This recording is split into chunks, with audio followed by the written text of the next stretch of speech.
Alright. I think I should just about get it ready. Switch over to camera here. Camera 2. Sorry about that delay. I was fixing the background. It still had my background from last time. It didn't say sleeving up the right deck because I am a total failure. Oh god, 5 watching now. What are you guys doing here? Oh boy. Alright. I think I'm ready to go here.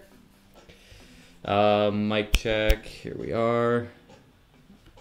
Bonus points for anyone who can tell me what music I'm playing in the background. I'm going to open up chat here. You guys should be seeing... Yeah, okay. So I've got camera 1 on. I'm going to switch back over to the general here. And, alright, so this is next in my line of live stream deck techs. I'm going to turn this down a bit. I'm back officially. Like, you know, no bullshit testing stream. I've got an OBS down to a T, I think. And I should be able to switch seamlessly in between, you know, me actually going through the cards. I will not be sleeving because I was lazy and didn't do that. But you'll be just fine.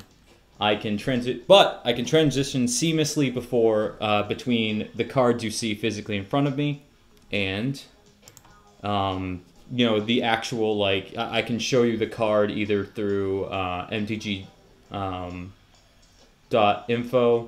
mtgcards.info or tapped out here. And all right, that's working just fine. Oh god, I closed it out. Oh, I am a horrible disaster. Let's bring that back up. Oh, look at all my decks. Here we go. And so I should be able to show you everything real easy now, and there won't be any, like, you know, there won't be any confusion. Okay. And so I think I can give a much better detailed explanation of what my deck does through this way and show you guys the cards and all that. So I'm excited for this. I'm officially back. I was gone for a month for various reasons. Mostly a huge living situation where I moved my new roommate in, and I also went on vacation for a couple of weeks. So it's been busy, but I'm back now. And I'm here to talk about, oh god, I have to pronounce this. Oh, I should have looked that up. Kynaios and Tiro of Meletis. I think I got that just about right. And this deck is based entirely off of lands. If you've ever heard of the Lands Legacy deck, here, let me bring up the general. The Lands Legacy deck that floats around in Legacy. It's essentially what you're doing is you're either attacking with lands or playing stacks around the fact that you have more lands than your opponent. I believe. I haven't checked it out in a while. But the general premise is you're playing something like over 50% lands. You're playing exploration, mox diamonds, and various other ways to hurt your opponent with lands rather than easily destroyable creatures like, say, you know, enchantments, artifacts, creatures, and all that. So you're kind of taking advantage of the natural lack of answers to that strategy and playing a lot of broken cards. Oh, Drop of Honey is a perfect example. A card that would destroy just about any creature deck, not allowing you or your opponent to really use them. But if our creatures aren't around for the upkeep because we can animate them, we are much more likely to kill our opponent. So that's the Lands Legacy deck, and I thought, can I bring this to EDH? Can I bring this strategy to the forefront in EDH in a way that's somewhat fun and not horribly broken? What I decided on this general here, Kynaios and Tiro Meletis, for 2 reasons. One, it allows me to ramp in the general. So I have a large 2/8 wall that at the beginning of your end step, you draw a card. Here, let me bring it up again. Draw a card, and then each player may put a land card from his or her hand on the battlefield. Then each opponent who didn't draws a card. Now, we're going to be able to draw and ramp, and they're going to be able to pick one or the other. We have a 2/8 body, and we're in 4 colors. I decided against 5 color for a couple of reasons, mostly being deck construction. Gaji in the bottom right corner. Oh, I actually have no idea. Let me get rid of him. There he goes. Oh, I'm supposed to have that general up on there. I was supposed to do that. Hold on. Let's put him in here. And so I chose this general because I didn't want to add black. I thought these colors were the most useful. I thought black just added a lot of tutors and maybe things like Yogwill. But it was mostly busted cards that I'd be adding, ones that don't really bring a lot to the strategy, and mostly just add expense. Plus 5 colors is way harder to fix for and leaves a lot less room for having fun with actual lands that do stuff. So let me add the image of my general here. Bring this up. I forgot to do this before we got around to it. I'm bad. I apologize. Here we go. And so I can bring this right over here, kind of cover that up. And then let's copy this and bring it over here.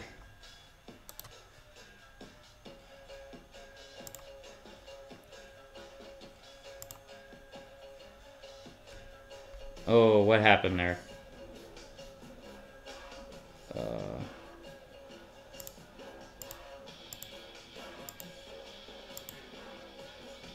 I don't know what happened, but anyways, that wasn't worth doing. That really wasn't. I now have it. If we transition over, okay, now I have it up, and I'll continue working on that. So now you can see my general at all times. I can close down this window here, move over here. And so, all right, now I'm all set to go. So the main idea of this deck is to put out a shit ton of lands. Put out a shit ton of lands and use other land-based strategies to animate them, or I actually don't believe I animate them. Mostly kill with a couple of win cons here, which I have right here. Our general is not 5 color, so it works out that way. And it's just a large wall that helps us ramp. For the most part, it'll also keep people off our backs. We won't be playing a lot more of the more broken cards in EDH, mostly involving creatures and various enchantments and stuff that would draw the aggro of people. We'll be playing much more under the radar, especially with a general that has group hug. Some people may gun after you because you're playing a group hug general. Replace them with just about anyone else and it works almost as well. I just prefer Kynaios and Tiro for my own reasons. I think I called him Toledo, that's fine. So our main win cons, besides the, well, if you'll notice right here, I've got a Meletis token. If you don't know what Dark Depths is already, let me give you a little heads up. So Dark Depths is basically the second in command for this deck. It's one of our main ways of killing opponents. It's a land that enters with a various amount of with 10 counters on it. We can pay mana to remove it, which isn't outside of the realm of possibility. But we can also use some of the copy lands to like Vesuva and Thespian Stage to copy the Dark Depths and release the token. Because once there are no ice counters on it, sacrifice. If you do, you create a legendary 20/20 Black Arbiter token with flying and indestructible named Meletis. So when we pop that bad boy out by copying the land, we get to keep the original Dark Depths and create over and over, as many times as we need to, a 20/20 indestructible with the 2 other copy lands. So that's one of our main ways of winning. Our other ways we have here are Prismatic Omen, and let me bring up the land. It must be someone here. I'm sure you guys may have seen this in Modern. Prismatic Omen and Valakut the Molten Pinnacle will allow any land we have enter the battlefield under our control to deal 3 damage to target creature or player, which means we can essentially just bolt our opponents to death by ramping out of control. I believe this deck runs 56 lands, yes. 56, 57, I don't remember if I've changed it since then, but it runs more than 50% lands, which makes it really easy to ramp it to a considerable more amount of mountains for Valakut to trigger off of than other people could, and we can make really good use of this combo. Another combo we have is obviously the Crucible Ranop, and then we have a Strip Mine in here. This is more of a backup I use personally, but I like the concept of having it just in case somebody's being particularly abrasive to us. We're able to blow up all of their lands over time, or explosively by using extra land cards that allow us to play extra ones per turn, which we have several. I think we play just about every one in here, including Azusa.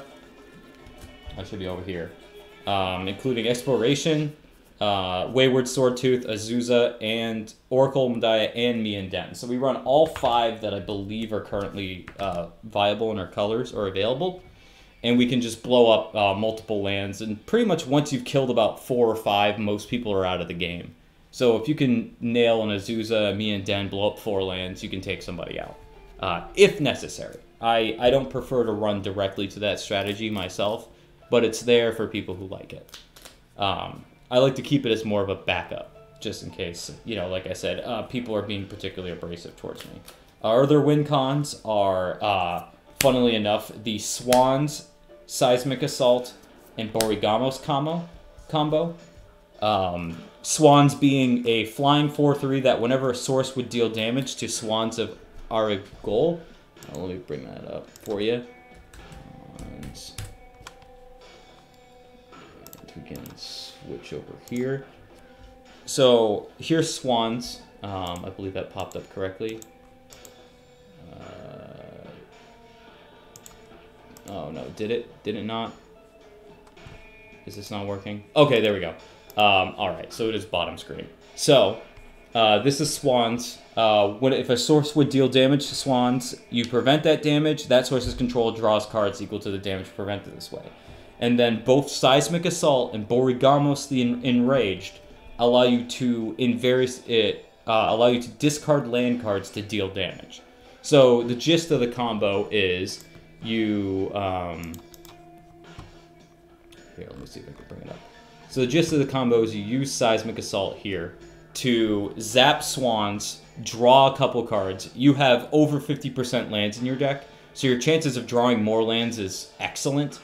If not very, of drawing even 2 lands, if not at least 1, is very, very high. So you're going to be zapping your Swans over and over and over, drawing a whole bunch of cards, and then you can use said lands to either play them again, bring them back to your hand in other ways. Like, there's plenty of reasons to be discarding lands anyways in this deck, but then you can either keep them in your hands, or you can start shocking or bolting opponents with Borigamos or the aforementioned. Let me see if I can bring up Borigamos here. There he is. Or the Seismic Assault, and you can kill players that way.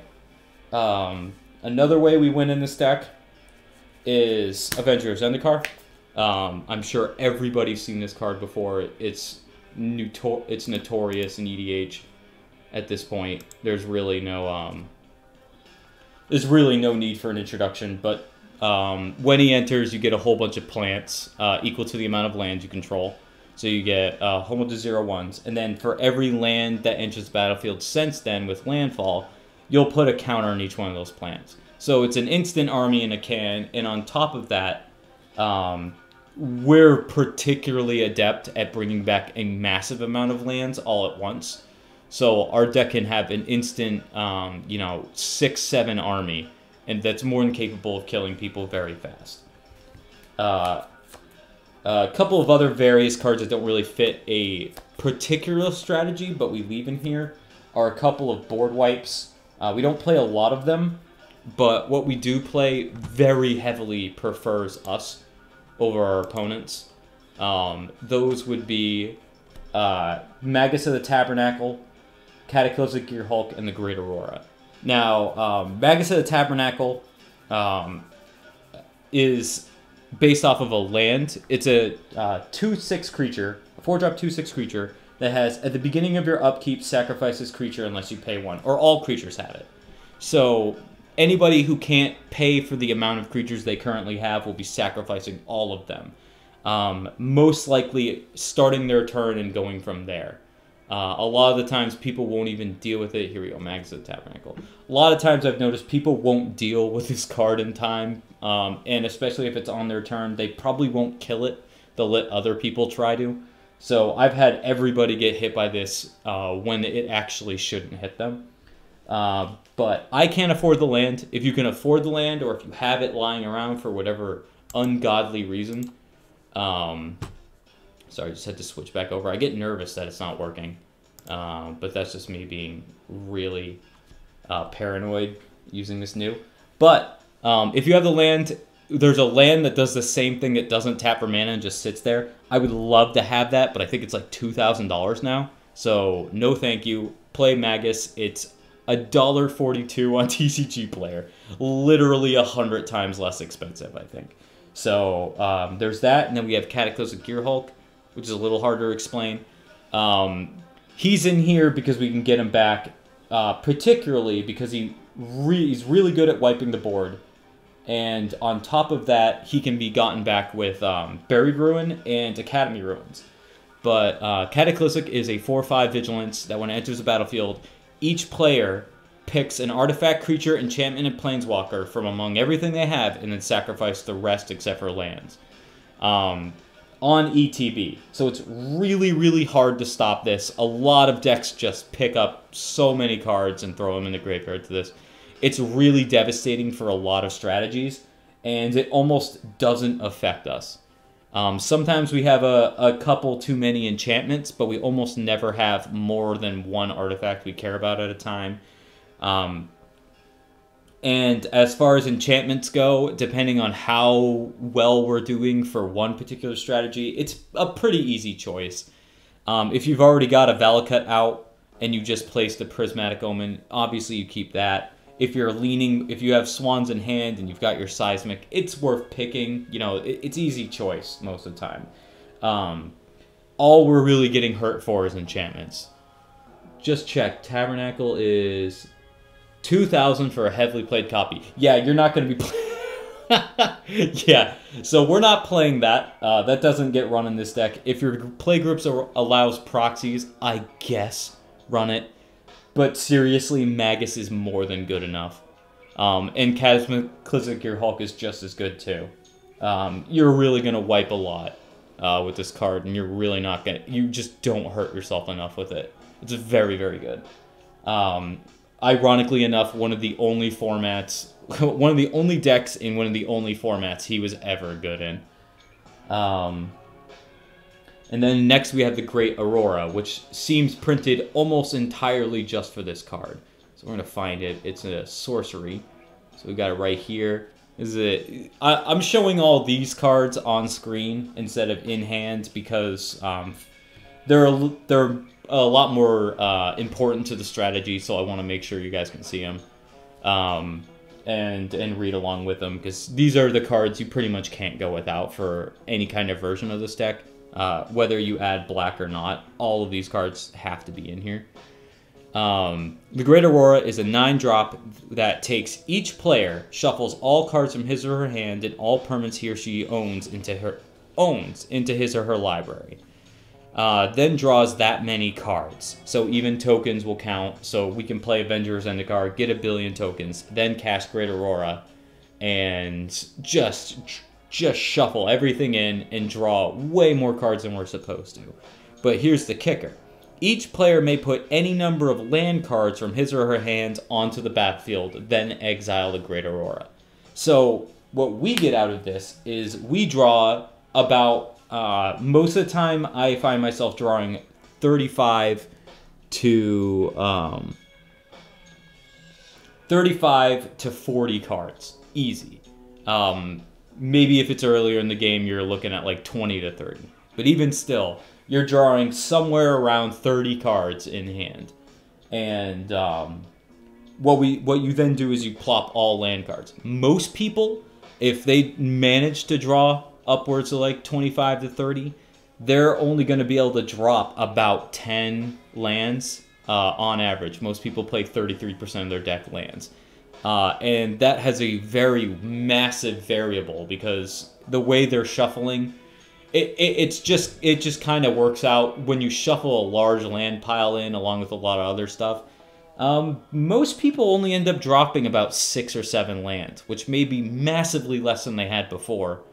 And they also have to keep all the rest of the cards in their hand. For this deck, we're dropping more than 50% of our lands from our hand, which heavily favors us. But also, we're okay with discarding down afterwards. It's not like we've lost permanents.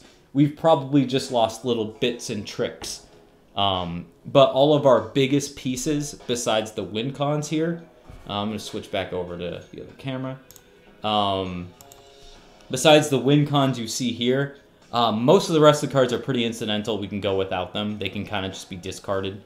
But a lot of our strategy lies in the lands, and that's what you don't get rid of with the Great Aurora. In fact, that's what you put down. So it almost feels like a warp world that's heavily favored towards us. Awesome card to play with.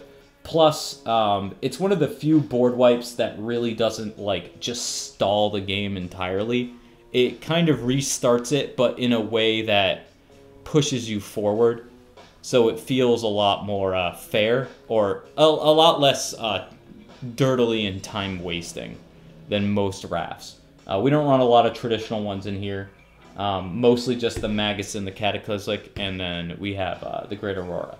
For the most part, we're kind of playing with ourselves here. Not gonna lie. If you're the kind of person that likes to make a lot of decisions based off of what your opponent's doing, there isn't a lot of that in here. If you're the kind of guy that likes to play a game of Magic by himself, put together a couple of pieces, play a shit ton of lands, and swing with Marit Lage in a deck that can't play black, this is the deck for you. Plus, if you just love lands. I mean, I get to play a whole bunch of fucking lands. I had From the Vault, or FTV lands lying around, and almost every card from there went in. It really was like 75% of it I just got to use overnight. Hold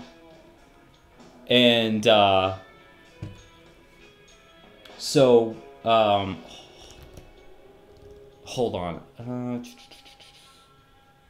I think I heard a car outside. I'm gonna log off for just 1 second. Hold on.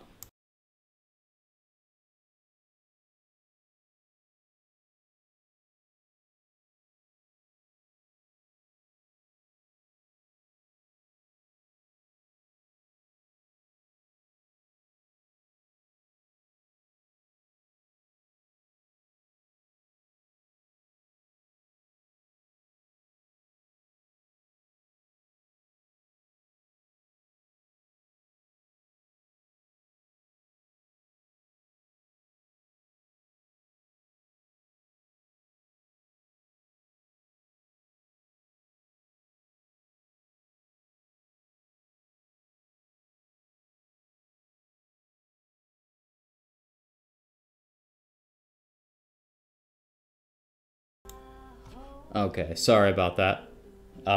Just somebody texting me incessantly to the point where I felt like I had to answer.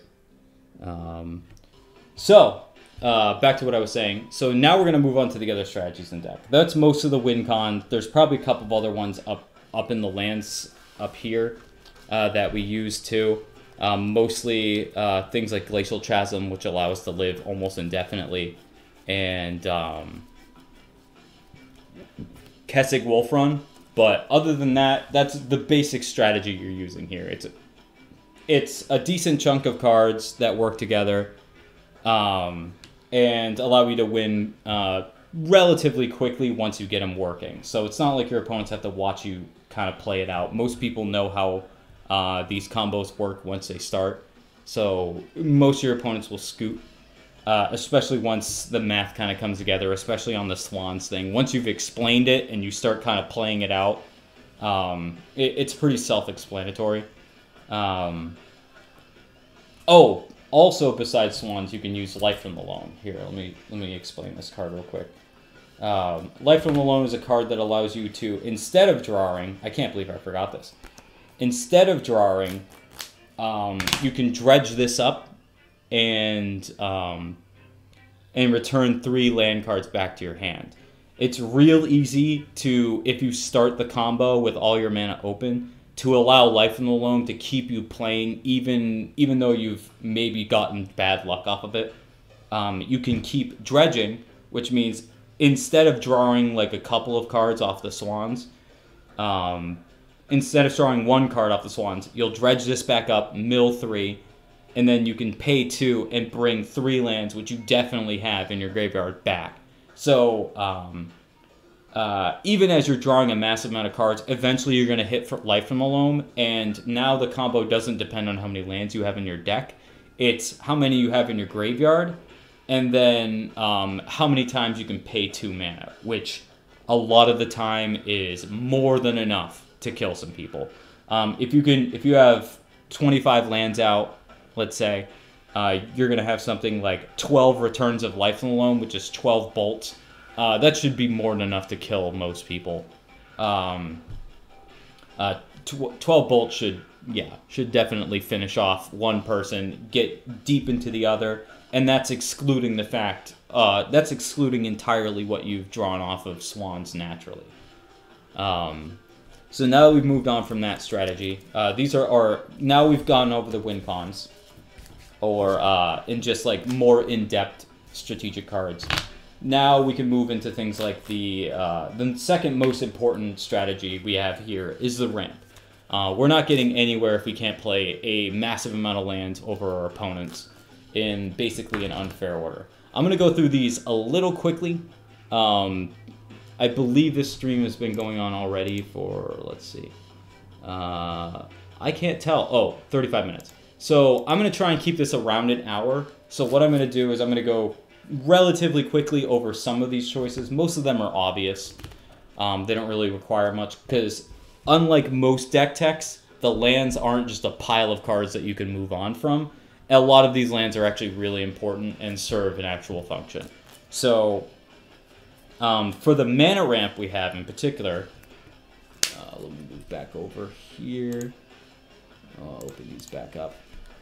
For the mana ramp we have in particular, we have Mox Diamond. I play this card for shits and giggles entirely. I own one, and it goes in the Legacy version of the deck. You do not need one. Replace it with literally anything else. Probably just a Soul Ring. I don't play Soul Ring in this deck because it actually doesn't help a lot for me and what I'm trying to do. Believe it or not, Ancient Tomb and Soul Ring aren't that great in here. But if you replace Mox Diamond, you're saving about, you know, $395 and replacing it with something slightly worse for the strategy you're going for. Mox Diamond, we have Amulet of Vigor. This card is incredibly important and definitely worth talking about. It's a 1-drop artifact that allows, whenever a permanent enters the battlefield under your control tapped, you're instead going to untap it. This means that with the bounce lands that tap for double, you're essentially netting a mana, and then you can bounce it back and play it again. Or if any of you know how Amulet Bloom worked in Modern, that's a good way to figure out how this card is broken. Check out just about any video explaining the deck tech for that. But a real quick version is all your land's going to enter untapped. There's plenty of things that do it, and it just allows you to cut an enormous amount of cost over a lot of your ramp spells, and allows you to heavily abuse the bounce lands that return a land you control to your hand and pay and tap for 2 colors. Next is Burgeoning. Whenever an opponent plays a land, you put a land card onto the battlefield. Simple, straight, easy. You're going to play a shit ton of lands. You're always going to have one to play. Exploration, you may play an additional land on your turn. Really important. Animus Awakening. Spell Mastery is hard to get, but you reveal the top X cards of your library and put all land cards from among them onto the battlefield tapped. If you happen to have Spell Mastery, which this deck only runs about 15, 16 sorceries, instances of sorceries, I believe there's like 3 or 4 instances you probably run and about 15 or 16 sorceries. So you're looking at about 20. There's not a great chance you're going to have Spell Mastery, but if you do, you're untapping all those lands, which is nuts. Next, you have Explore. Pretty basic effect. You're just going to draw a card and play an additional land. Chromatic Lantern. A lot of our lands either don't tap for mana or tap for colorless. This fixes all of them and ramps us in one package. Wayward Swordtooth. This guy's new. He's the new Azusa. He's a 3-drop 5/5 that allows you to play an additional land on your turn, which is really, really quick considering most of them cost 4. And if they are, they're still only 1 land. He can't attack or block unless you have the City's Blessing, but that's so ridiculously easy, he might as well actually just be a 3-drop 5/5. That also ramps you lands. He's excellent in this deck. I love him so much. Azusa Lost But Seeking. If there was a general that actually, a general card, legendary, that would be second in command besides Marit Lage, it's Azusa. You can play 2 additional lands on each of your turns, and this is the only effect in the game that allows you to do that besides, I believe, Storm Cauldron. I actually think that one only allows you to play 1. I'm sure Peter would know that if he was still watching. But Azusa allows you to play 2 additional lands each turn, and that's absurdly broken in this deck. Once you play it once and you're starting your turn being able to drop additional lands, bounce lands with Amulet of Vigor, landfall cards like Avenger of Zendikar, and all that stuff just becomes so much more powerful. It's ridiculous. And yes, if you have a Strip Mine and Crucible Worlds or Ramnot Excavator, which allow you to play cards from your graveyard, you can blow up a lot of lands really fast with Azusa. Interesting to note that if you play her again, or you reanimate her for whatever reason, or if somebody blinks her, you cannot play additional lands anymore. You only get up to 2. She just adds to the total now. Genesis Wave.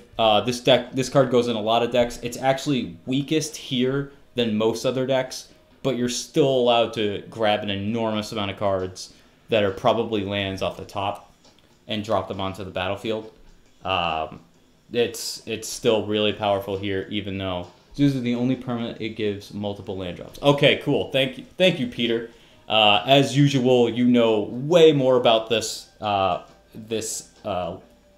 deck archetype than I do. He plays an Azusa deck that's fine-tuned to the actual closest it can be. I imagine the deck is perfect at this point. All it gets is new cards, but he runs a really good Azusa deck. A lot of the cards that I noticed him playing, I used in here, and I got a lot of the idea for this deck not only from Legacy Lands but from watching him play. So, he is this is almost a deck tech in his honor. Next we have Into the Wilds. This is an enchantment that at the beginning of your upkeep, top card of your library, if it's a land, put it on the battlefield. Real simple, real easy. Great with bounce lands. Great with just about anything in here. You have a 50-50 shot of hitting it instead of a 1 in 3. So it's a much more powerful card in this deck. Oracle Moldiah. This gets played in decks anyways, let alone here. You reveal the top card of your library, you may play an additional land. You're going to just jam through cards off the top. It's going to be beautiful. You're going to love it. And then we have Mian Den Wildborn. Weirdly enough, she allows you to play they allow you to play an additional land on your turns, but also for red and green, you can return a land you control your hand, which is definitely relevant, but also give a creature trample, which is also relevant with Marit Lage. That's one of a couple ways we can give Marit Lage trample to hit our opponents way harder and way more consistently. Besides that and Kessig Wolfrun. But this allows us to save lands instant speed, which is really important because we don't run Sacred Ground, because I think that card is honestly bad unless your group is heavily into mass land destruction. So moving on, we've gone over the ramp. We're just going to go real quickly over some of the tutors that we run in this deck. Expedition Map searches for any land we want. Enlightened Tutor searches for an artifact or enchantment. Very relevant in this deck. There's always something to grab. If you don't have all of the key pieces that are artifacts and enchantments out, chances are you know, unless you have all of them out, even still, this card can at least grab like Expedition Map and then grab another one. It's not the end of the world. A lot of time, it's very helpful. Into the north, this deck runs Snowlands, but only in both the basics and 3 out of 5, the non-black versions of the tap lands that tap for 2 colors and enter tapped, but they're also snow. So this card actually fixes really well. And on top of that, it can grab one utility card we run that is, I forget the name of it. Oh no. It's Mouth of Ramnam, which is another piece of removal that we have in a quick pinch. It can pay 5 and sacrifice itself to deal 4 damage to target creature. Doesn't come up a lot, but when it does, it really saves you. A couple of commanders die to it, notably for me, I've noticed Brea dies to it, which is somewhat important, and Atraxa dies to it, which are 2 really, really popular generals. And Marin the Moonsong, or Marin of Clan Nothoth, and like Azuri also die to it. A lot of cards die to it. And so it's kind of a silver bullet for some of those. And you can tutor for that too. Farseek searches for all of the shock lands we run in our deck. Not duels, because I'm not insane. Shocks do just fine, especially with how often we don't care if our lands are tapped. Sylvan Scrying, same as Expedition Map, look for any land. Fabricate allows us to look for any artifact. Intuition is really important because it allows us to search for any card type, including lands, as long as they're all different names. And it puts the ones we don't search for in our graveyard. If we could run, or the 2 that they don't let us keep in our graveyard, you'd search for 3 cards of different names. Or no, it can be 3 cards of the same name. So whatever, you can grab 2 forests and like another card or whatever. But what really matters is that it puts them in your graveyard. So like Gifts Ungiven, there's kind of a bad choice almost always to be had. You're probably going to look for a couple of spells that you can use from your graveyard. Like if you look for Crucible and 2 relevant lands, they have a real hard choice between giving you one of the lands or something like that. That's a really bad example, but the idea is there. Then we have Trophy Mage. Trophy Mage searches for 3 of the most important artifacts in our deck. Chromatic Lantern for fixing our lands. Crucible Worlds for allowing us to play lands from graveyards. And Horn of Greed, which is an awesome card that's in the next pile that allows us that whenever we play a land, whenever any player plays a land card, not it enters the battlefield, when you play it, so extra lands per turn count for it, you draw a card. We take way more advantage of that than almost any other archetype in the format. Next we have Wargate. Search your library for any permanent converted mana cost X or less and put it into play. It costs Bant and then X.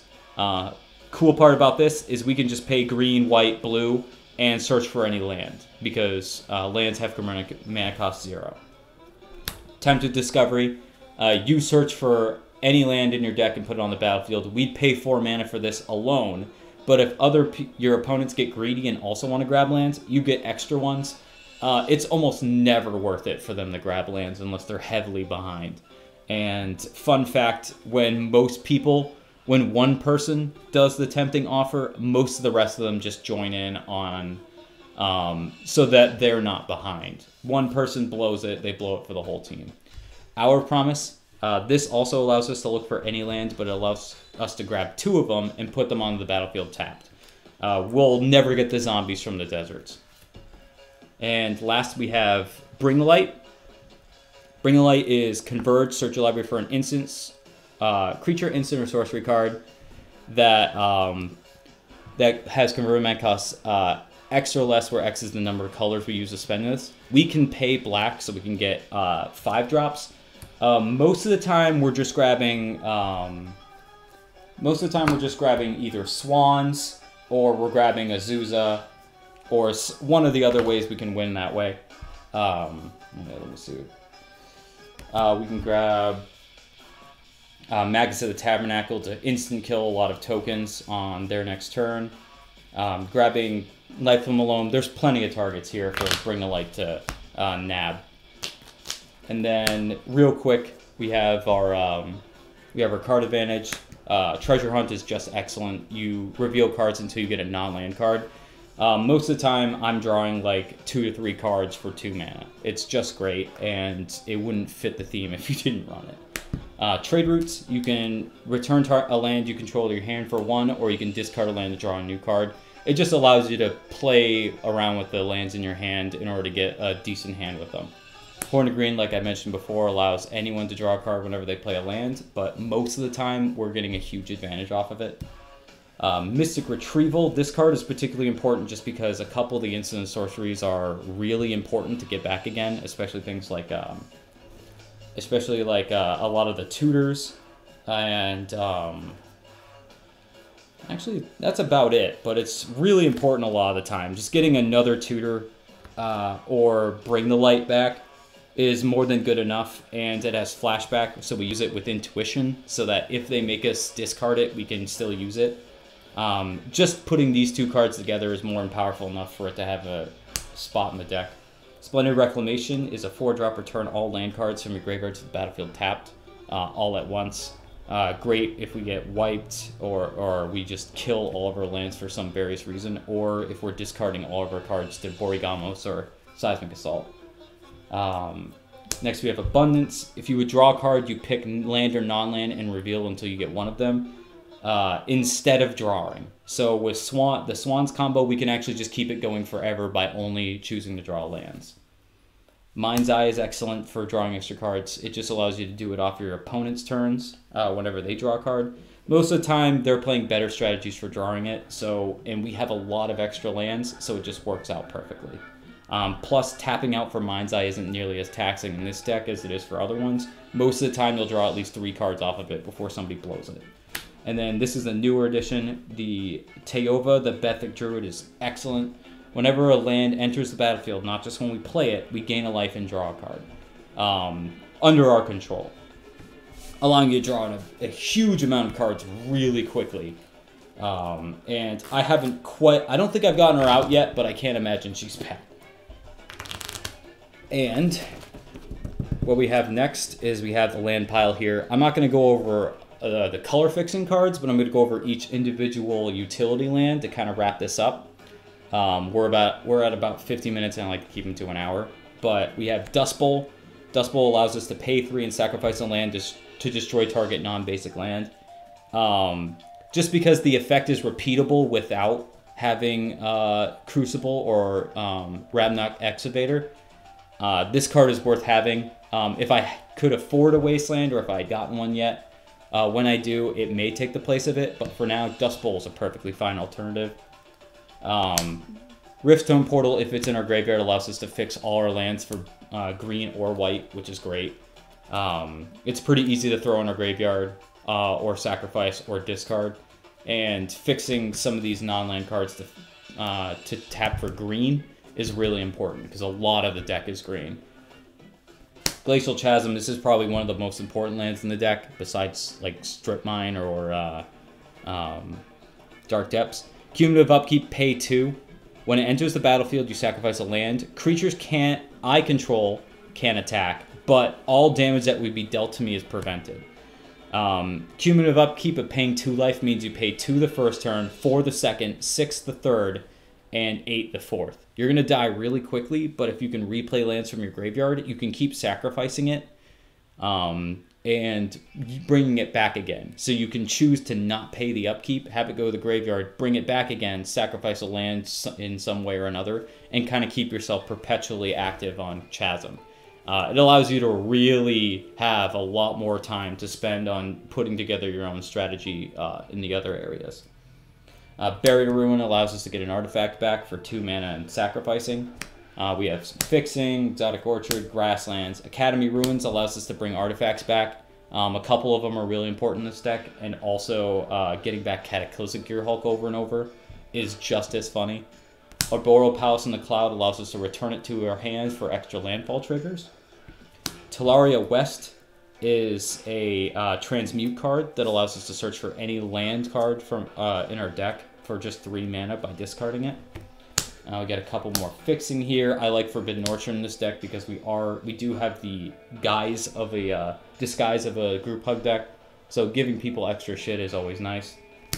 Vesuva enters the battlefield as a copy of any land on the battlefield. This works with Dark Depths to give us a Merit Lodge token. We can keep bringing it back over and over. It's very repeatable.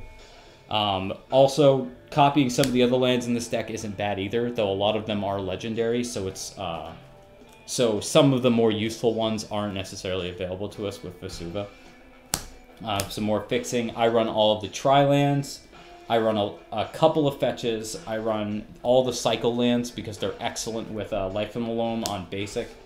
Another big card set of cards is I run all 6 available to me of the bounce lands.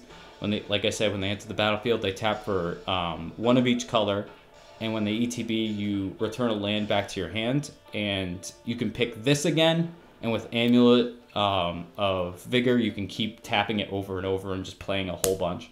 It's a lot of fun, but even still allowing you to replay lands again or bring back the cycling ones to draw again is really nice.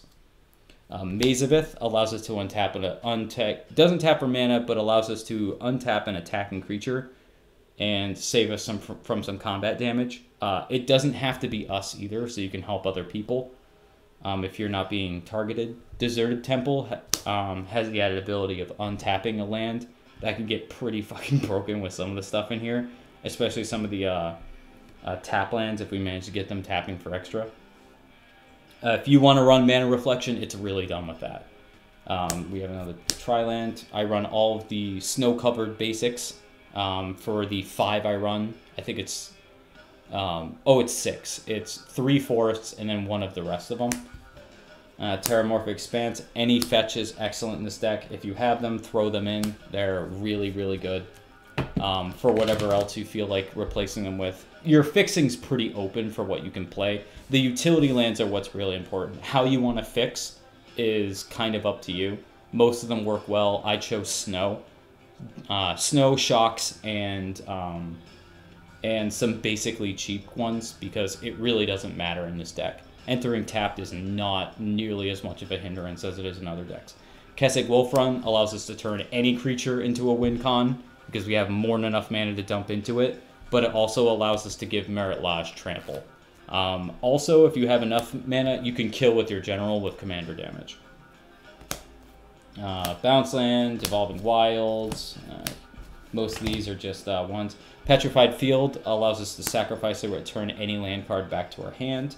Core Haven is a lot like a fixed Mazavith. It allows us to pay 2, tap, and prevent all combat damage dealt by an attacking creature. Again, you can help opponents with this if you'd like. Mouth of Ramnon, like I said, Silver Bullet for some creatures based off of snow mana. We got some more Fixing here, nothing much to talk about. Thespian Sage is our second copy of Vesuva, but it also allows us to keep copying other lands until then. So it never really has to be brought back unless you use it on Dark Depths. You can keep using it over and over. Some more Fixing, Command Tower, obviously. Cascading Cataracts, I like having at least 1 indestructible land in the deck so that we're not completely boned if somebody wipes the field. But it also allows us to fix, so it's one of the better ones for us. Stomping Ground, Snow Covered, Snow Covered, Snow Covered. I don't think there's much else to talk about here. I believe we're at our end. Oh, duh. Dark Depths. I play 1 Windswept Heath and 1 Grasslands for specific land type fetches, but the rest of them can kind of just be like the Terramorphics and stuff like that. I actually don't play a lot in here. I could probably change the numbers a little bit, but I honestly like having just a couple of them, because all you really need is one fetch in the graveyard to make a lot of the strategies work. It's just if you really want to make your mana a lot more consistent, maybe you could cut back on the ramp cards and go for more of a fetch strategy and play a little bit closer to the ground. I don't recommend it, but, you know, like I said, there's 100 different ways you can do the color fixing and ramp in this deck. There's a lot of fucking options. I enjoy the way I did it, and I have it up on Tapped Out. I don't believe it's a very up-to-date version, but a lot of these cards are basically the same. And then last but not least, we have Dark Depths. And so, Valakut was also a utility land we run, as well as Strip Mine. You should probably find a way to get a Wasteland over one of these cards. I would probably just cut Dust Bowl, but I like Dust Bowl a little bit better because it's a little bit less dickish on its like face value. If you have something like Wasteland out, there's really only one thing you're doing with that, and it's blowing up non-basic lands. Strip Mine's a little bit too classic to not play, but Dust Bowl at least has the threat without having all of its value on face. So, like, I guess just it looks better. You know, honestly, it just draws a lot less aggro. I just prefer the card than having two different ways of doing it. But it really doesn't matter. Depending on your play group, go nuts. Honestly, if you're playing a more cutthroat